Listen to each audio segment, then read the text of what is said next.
Ajith sir ரசிகர்கள் எல்லாரும் எப்படி இருக்கிறாங்கன்னா, கடவுளே அஜித்தே, முதல்வரே விஜய் என்ற கோஷம் போட்டாங்க. தல ரசிகர், தளபதியின் தோழன்.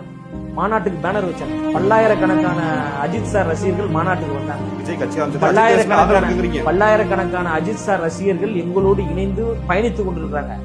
சகோதரர்களாக, அண்ணன் தம்பியாக நாங்கள் பயணித்துக் கொண்டிருக்கிறோம்.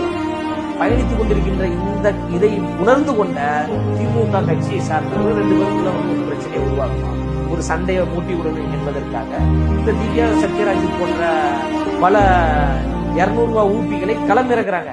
அதெல்லாம் ஒண்ணுமே இங்க நடக்காதுங்க. அஜித் சாரோட இன்டர்வியூலயும் விஜய் பாராட்டி பேசுறாரு. துணிச்சலான முடிவுக்கு பாராட்டுகள், வாழ்த்துக்கள். கண்டிப்பாங்க, சகோதரர்களா இருக்கிறேன்னு நான் சொல்றேன்ல. அண்மையில கூட அஜித் சாரோட ஒரு படம் ரிலீஸ் ஆகி நல்லா மிகப்பெரிய ஒரு ஹிட்டான ஒரு படம் நல்லா ஓடிச்சு.